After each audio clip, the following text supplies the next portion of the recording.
He was harassing me. I want him out of here right now. Ma'am, I didn't do anything. Ma'am, you need to leave the premises immediately.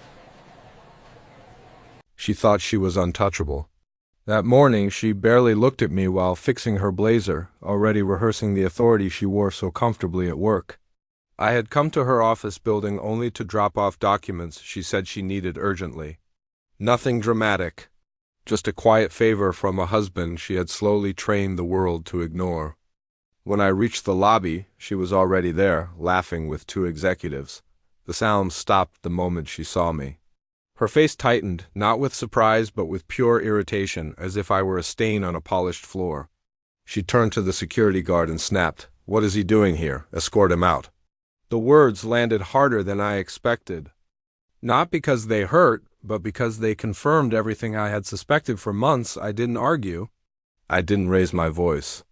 I simply held out the folder in my hand and said calmly, "I need 5 minutes with her director." The guard hesitated. He glanced at the folder, then at my face, then back at her. Something in his expression shifted. Maybe it was my calm. Maybe it was the name printed clearly on the envelope. He picked up the phone and made a call. She exploded. "Do you know who I am?" she yelled. "This is my office." But before she could say another word, the elevator doors opened behind us. Her director stepped out, flanked by 2 lawyers I had never seen before. The laughter in the lobby died instantly. They didn't look at her. They looked at me.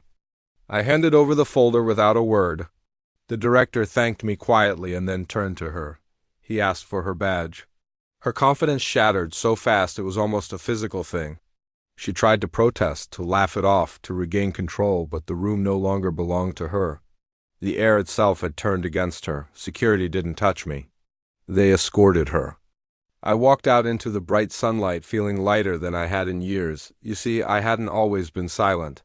I just learned that silence, when paired with careful preparation, is far more powerful than any confrontation. While she stayed late at the office with excuses that never quite lined up, I documented everything. Emails she forgot to delete from our shared computer.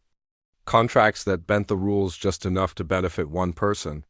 Business trips that didn't match the calendar she showed me at home. The affair hurt, of course it did.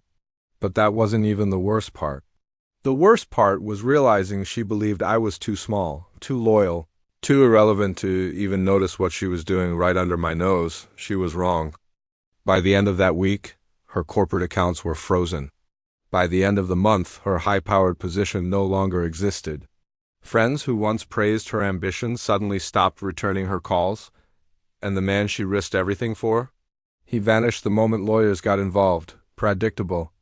She came home one night, her eyes hollow, her voice shaking, and asked how long I had known. "Long enough," I said. She accused me of betrayal, of ruining her life, of humiliating her in front of everyone she worked so hard to impress. I didn't argue. I just told her, "You did all of that yourself." I just stopped protecting the lie. The divorce was quiet, efficient.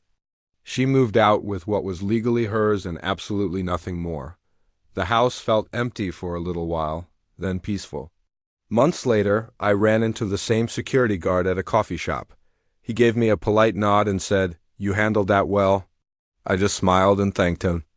Some people think strength is loud, that it demands shouting, threats, or a big dramatic spectacle. I learned the truth the hard way. Real strength is knowing when to stay quiet, when to gather your facts, and when to let the truth walk into a room all on its own. She tried to have me removed like I didn't belong. Instead, she removed herself from my life. And that, right there, was the best outcome of all. Thanks for listening to my story. If you've ever felt underestimated, remember that the quietest moves can often make the biggest impact.